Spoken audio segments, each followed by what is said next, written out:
condemning human rights abuses, and I dare say I don't think there's any international organization that has concluded that those UN resolutions have had an impact on this repressive regime. Somebody needs to convince me that the imprisonments are down, the executions have been reduced, they're no longer torturing the political opposition. The fact of the matter is, the answer is no. It's probably worse, not better, in the past 8 years.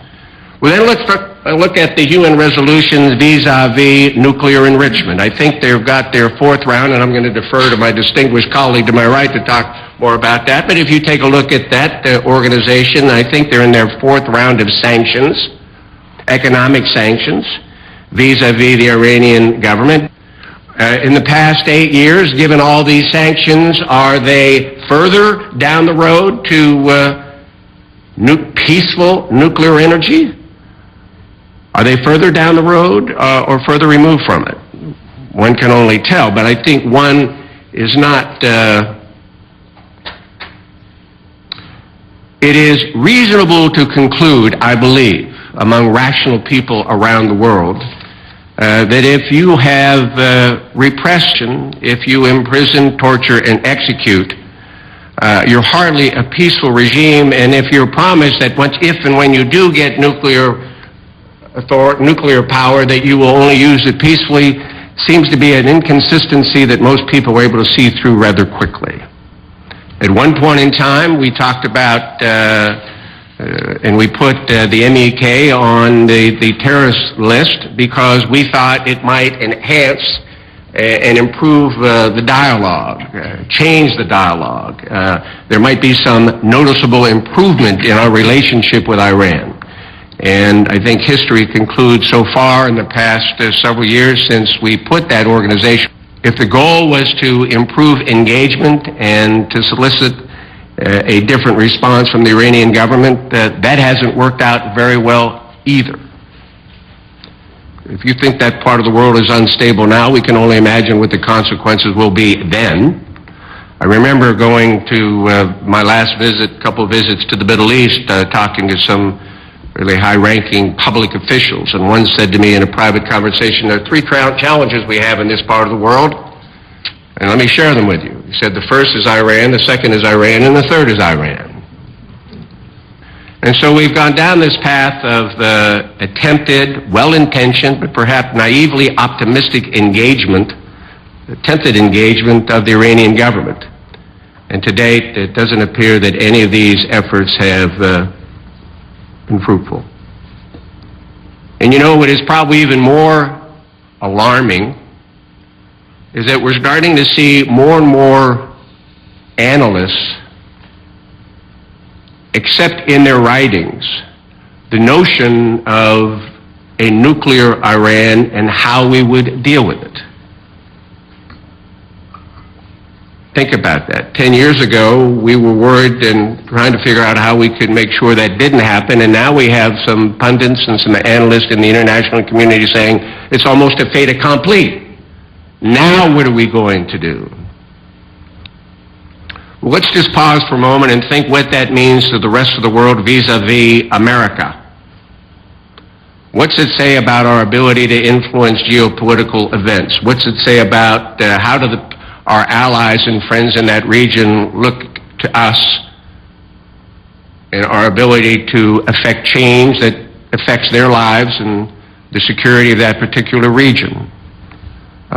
Some might call it just, if it's a fait accompli, it becomes almost an appeasement strategy. Well, there's not too much we can do about it. I mean, there's always the military option. People discuss that from time to time. It would be if this country, or in concert with others, or if an independent country or two took it upon themselves, what that would mean to the region and to the rest of the world. So we're running out of time when we're running out of options, aren't we? And that's the reason that we've convened this particular session today, to remind ourselves of both of those unfortunate circumstances. So how do we go forward? What do we do next? I think the Attorney General very clearly identified probably one of the most significant things we can do, and that is delist, as the UK has done and the European Union has done, MEK. And if we are to look for peaceful means of encouraging a regime change, it seems to me that one of the first and most significant steps we could take, and I guess it's under review right now by the State Department, but as you well know, in January of this year, I think the D.C. Circuit Court of Appeals said, based on the information you presented in this court right now, and unfortunately you had to go to court, everybody goes to court in the United States, but to get them delisted from the State Department, the court said preliminarily the information you've at least shared with us in court today doesn't warrant them being listed as a terrorist organization. I think the consequences of that particular decision, the State Department as I understand it, perhaps others on this panel can give us a more enlightened and more recent point of view, that they're actually honestly and actively considering that outcome. And what's the benefit of that outcome? First of all, it's the strongest possible signal that our approach toward Iran is changing. It's saying that 30 years of peaceful engagement hasn't been effective, and I think everybody around the world knows that. But I'm going to give you a different perspective, if I might, because I think it has as much to do as how we're viewed around the rest of the world and why I think we should do it as soon as possible. Now, part of that American brand, I think, is being consistent with our values overseas as well. And when we see a repressive theocracy, day in and day out, imprisoning, torturing, executing men, women, entire families because they've been brave enough, courageous enough to stand in opposition to the theocracy,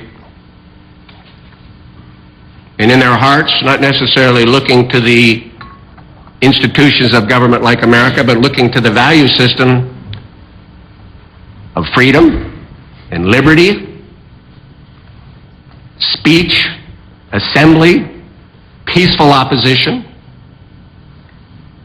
And so I frankly think one of the most important things this country can do, and hopefully we'll do it as soon as possible, is to delist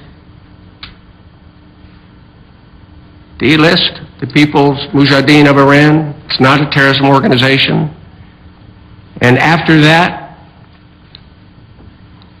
be part of a sustained, public, rhetorical, as well diplomatic embrace of our brand, with the hope of convincing the rest of the world that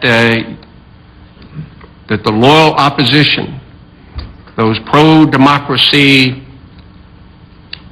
warriors, individuals and families in Iran, can at least look to the United States, not with casual and occasional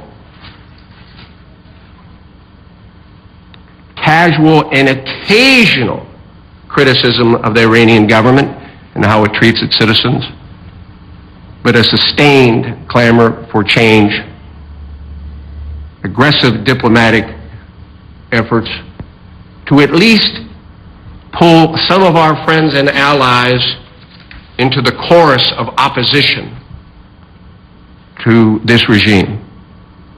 Time is running out. There aren't too many options left. So let's delist the MEK and let's